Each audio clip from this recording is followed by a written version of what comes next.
I move to adjourn, close our executive session and open up our work session for April 16th. All right, may I have a second?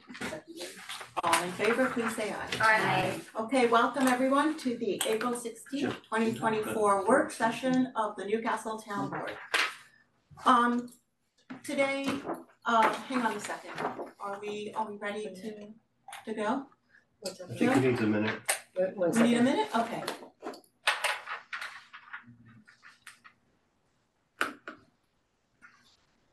I don't get a Hang link on, to the everyone. work Oh, session Lauren, typically can you because I send don't- Rob a link to the work session?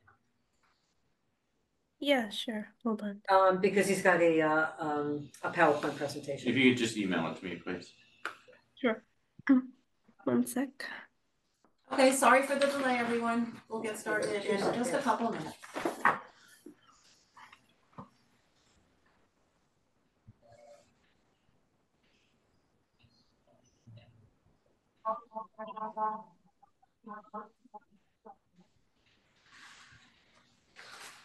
Should we take a 3-minute break and come back? Sending now.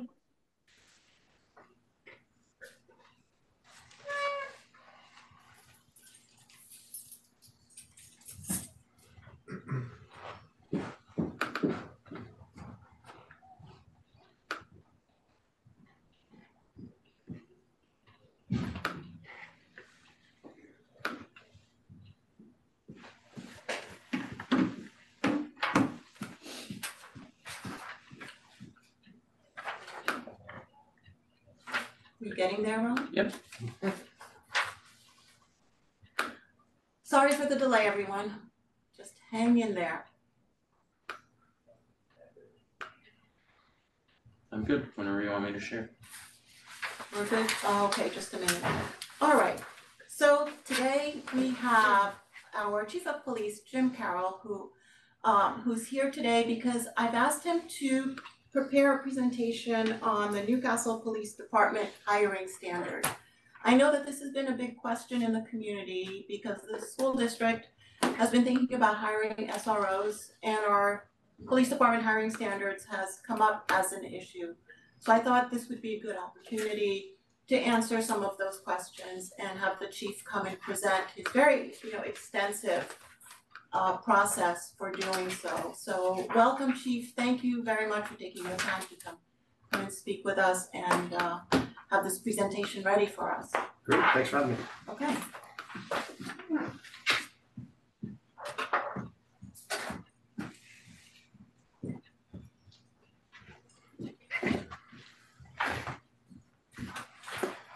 So the Newcastle Police Department's hiring process is governed by much more than internal procedures. It is subject to requirements of New York State Civil Service, state legislation, collective bargaining agreement, in our case, New York State Division of Criminal Justice Services, and their accreditation standard. I have no idea why it's blurry, it's not blurry on my screen. Okay, there it is. There are 514 police departments in New York State, and of those 514, Newcastle is one of only 174 agencies accredited by NYDCJS. This means that we have met 120 standards in 3 categories: administration, training, and operations. Accreditation provides formal recognition that an agency meets or exceeds expectations of quality, demonstrates that the agency performs professionally, has formalized procedures, policies in place to govern its operational practices and procedures, that its employees contribute to the agency's mission and know what is expected of them. NCPD has been continuously accredited since 2005, and like all accredited departments, we are re-accredited every 5 years. Staff from the DCJ Office of Public Safety administer the program and accreditation process, assisted by program assessors who evaluate agency's compliance with program standards. The accreditation standards that control the hiring process are as follows. 11.1, personnel recruitment. The agency has a written directive that outlines all components of the selection process for entry-level officers, including the positions or other entity responsible for administrating selection activities. and the positions, or entity authorized to appoint them. The selection process will include, at a minimum, the following requirements. A job announcement must be posted for every entry-level enforcement officer position describing the duties, minimum qualifications, the application process, and noting that the agency is an equal opportunity employer. All candidates must pass a written test as part of the selection process. All verbal and written tests used in the selection process are administered, scored, evaluated, and interpreted in a uniform and non-discriminatory manner. 12.1 Physical and psychological fitness requirements. The agency requires that candidates accepted for law enforcement officers positions meet or exceed the following standards: medical and physical fitness standards and procedures for police officer candidates established by the Municipal Police Training Council and/or current applicable law. A licensed physician or practitioner must use valid and non-discriminatory procedures to examine each candidate and determine if they meet the standard. Age requirements as per Civil Service Law, Section 58, and/or other applicable law. An emotional stability and psychological fitness screening is conducted for all police officer candidates. Example, new hires, rehires, lateral appointments, full-time and part-time. The evaluation must be done by a qualified professional. In the case of part-time employees, rehires, or lateral appointments, psychological tested conducting at any time by another law enforcement agency may be considered, provided the candidate has maintained a valid police training certificate pursuant to general municipal law. The company we use is Public Safety Psychology. There's a link to the website just above this, and you can see the requirements and the process for entry-level positions, and it also describes that they also meet the New York State DCAGS requirements. 12.5 Background investigation. The agency requires that a background investigation of each candidate for a sworn position, entry-level and lateral appointments, or any civilian candidate with access to law enforcement sensitive information is conducted.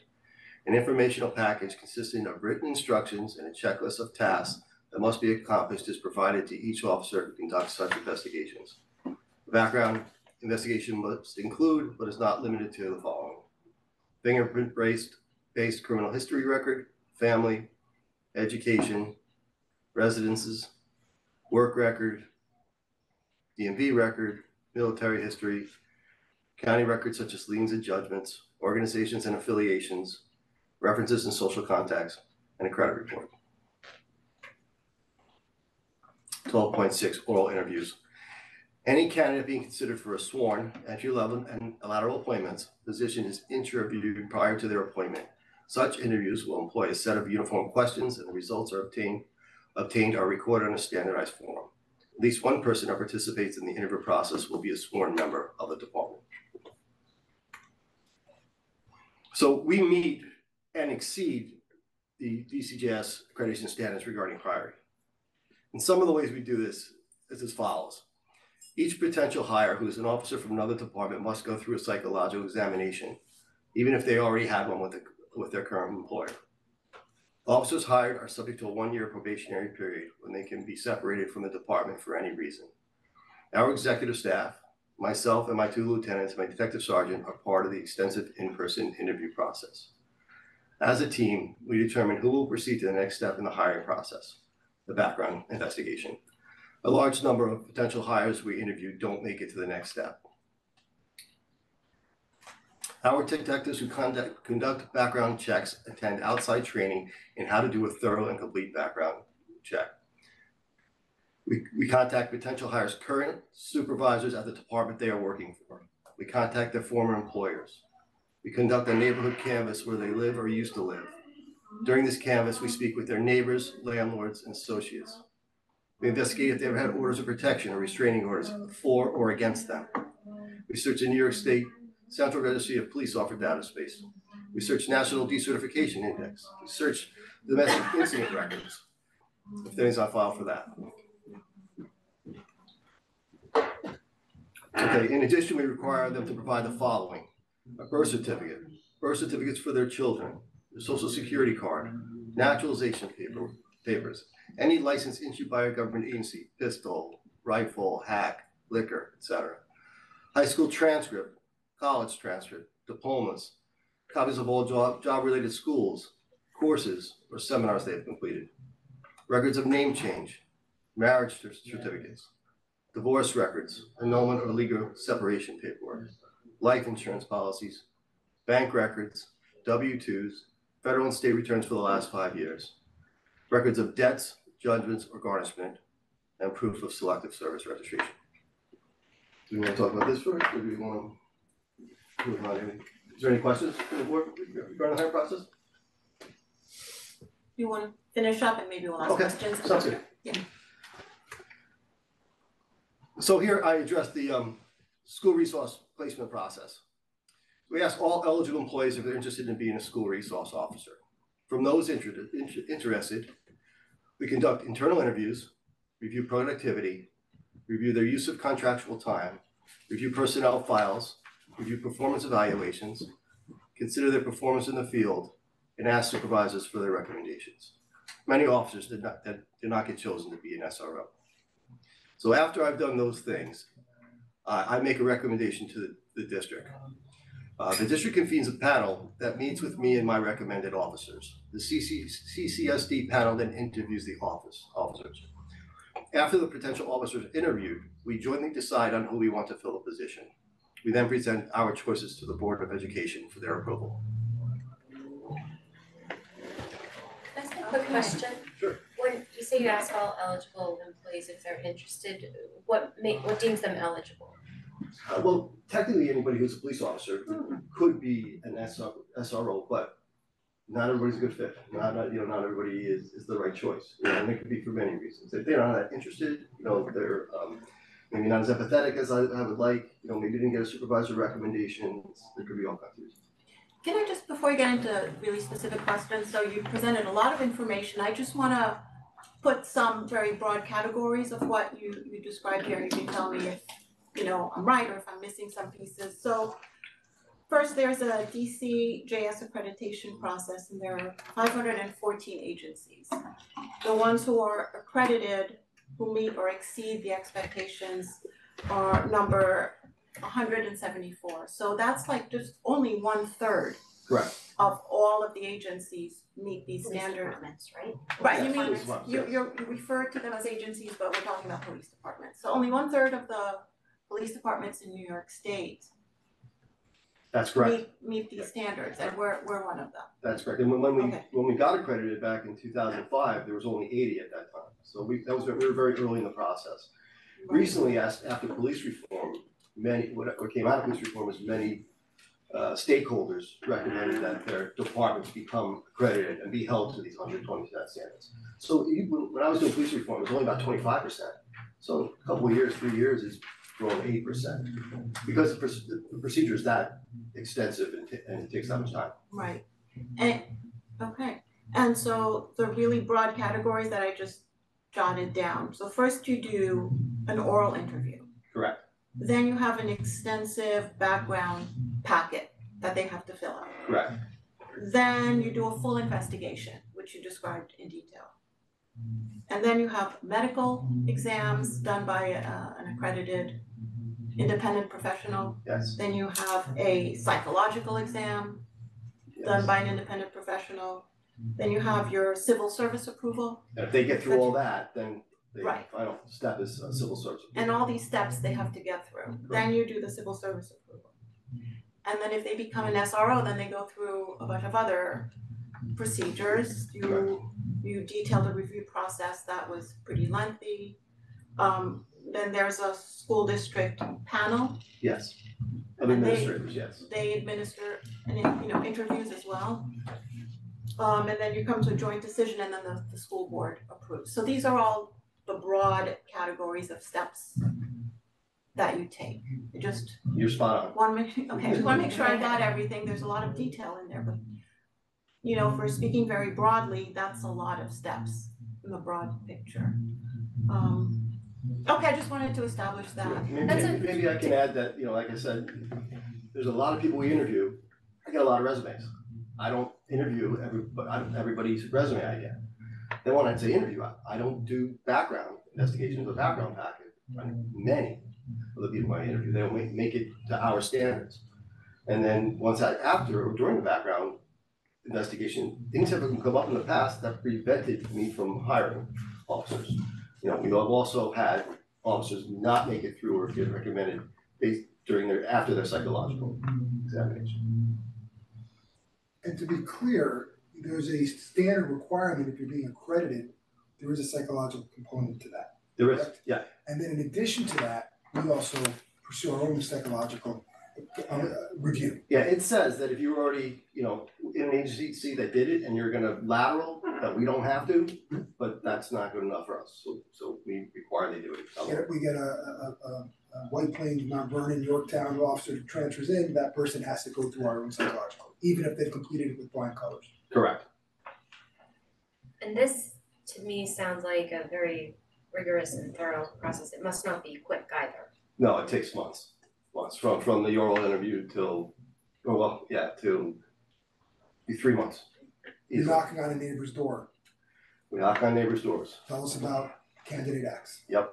I was very struck by the neighborhood canvassing and of course, like making sure there are no restraining orders or history of such against them previously. You look through all their records, divorce, their children's social security, I mean, just, it's very thorough. And that's for them to become a police officer. Strictly. And then there's this other level of investigation and interviewing that you do for candidates who want to be SROs. And then I think you've told us previously that then the officer goes through SRO training. Right. So that's It's another another layer. 40-hour course. Yes. That's another layer of preparation.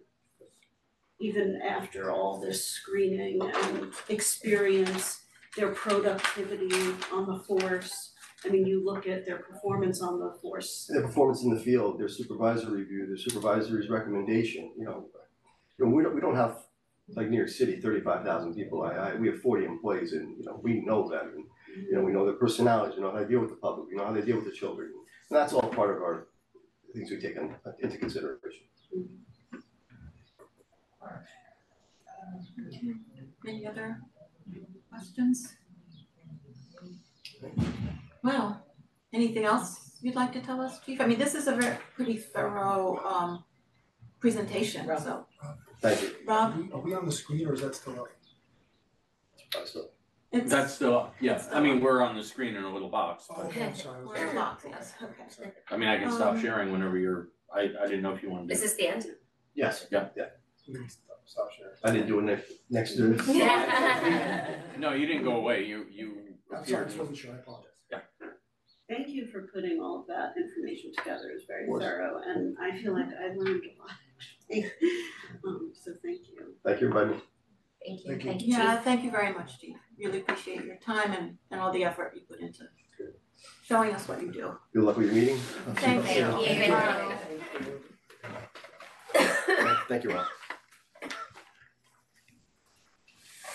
All right, so we're gonna move on to administrative items. Go ahead, Jill. Okay, so the first one is authorization to bid DPW 2023-12 for the Bedford Road Pump Station Rehabilitation Upgrade Project. So this has been on our list of one of our significant infrastructure upgrades. It's being awarded to TAM Enterprises, the sum of $1,239,683. Next is authorization to award the DPW bid for the Whipple water storage tank. It's just a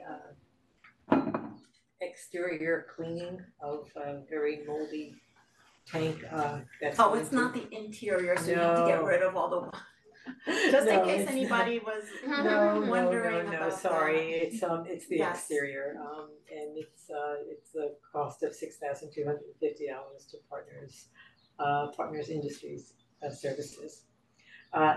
Next, we've got actually the next one, the additional fees for Pine Cliff, please hold on that one. The next one is utilizing paving services for Petrillo Contracting for the continued paving of High Ridge Road.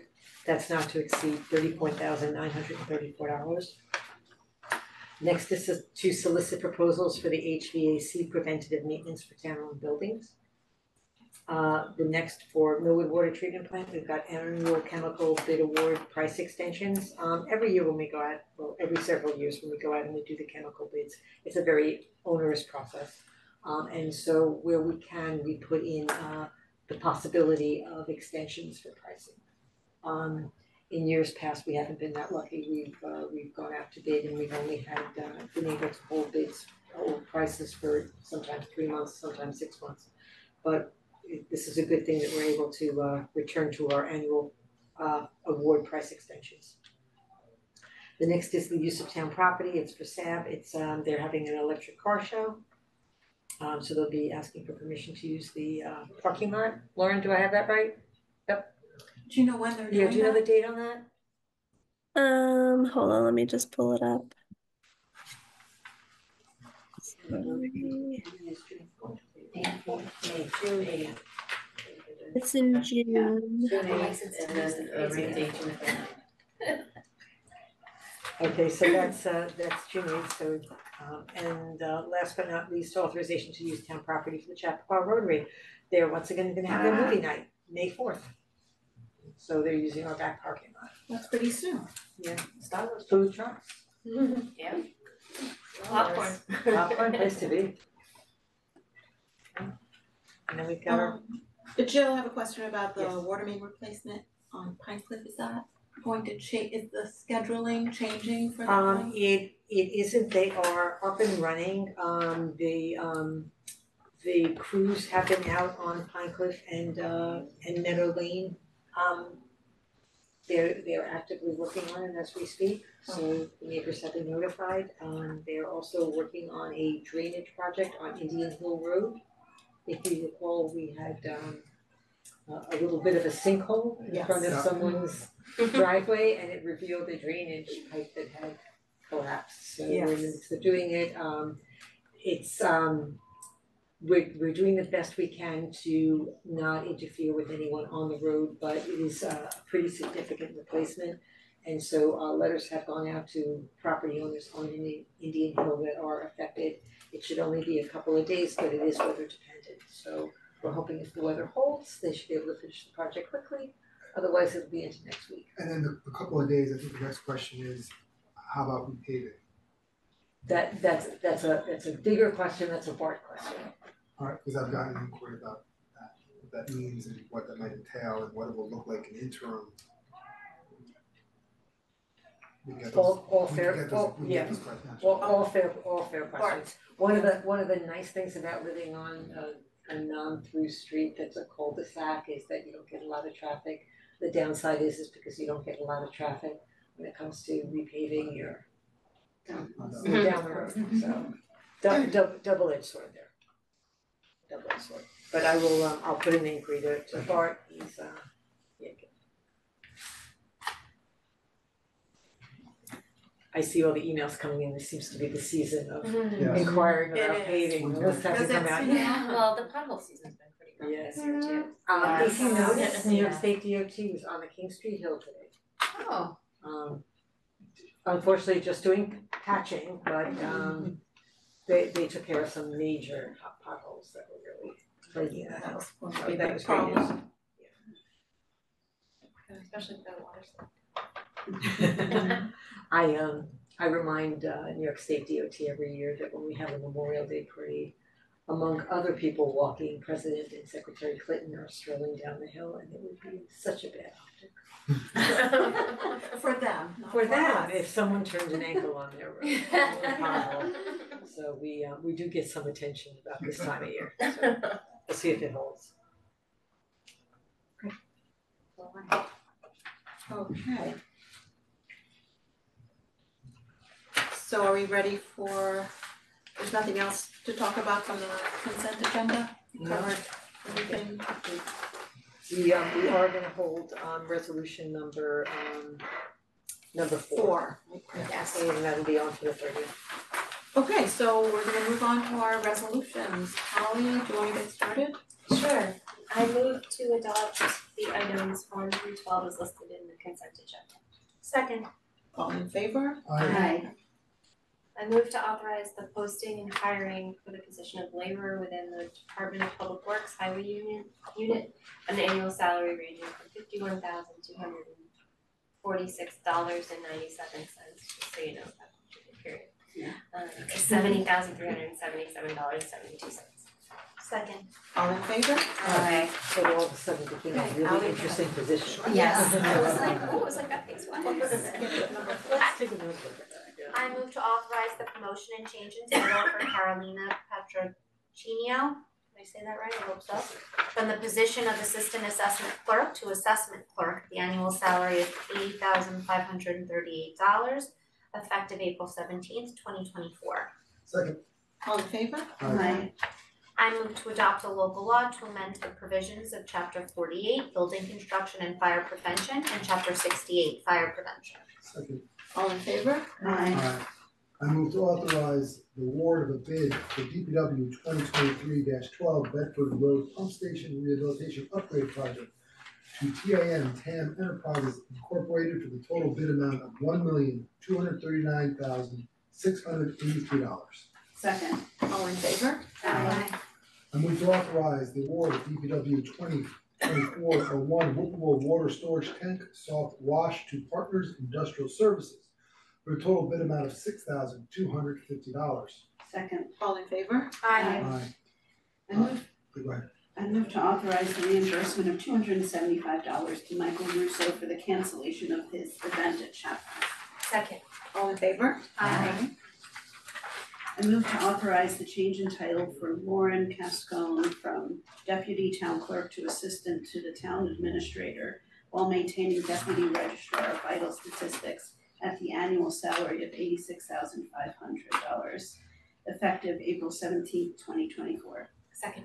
All in favor? Aye. Aye, and thank you, Lauren, for stepping in. Thank you, Lauren. Thank you, Lauren. Thank you.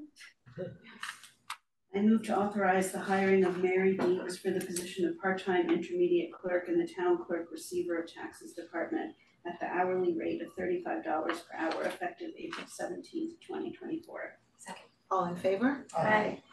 I move to authorize Matthew Hernandez to serve as a social media coordinator to assist with outreach efforts at the hourly rate of $20 per hour, not to exceed 14 hours per week, effective We'll make it for 8 weeks. for 8 weeks, effective April 17th, 2024. Second. All in favor? Aye. Okay, and that does it, so may I have a motion? Well, first I just wanna say that we're not having a meeting next week, on the occasion of Passover coming up, we're skipping next Tuesday, and our next meeting will be April 30th, the last day of the month.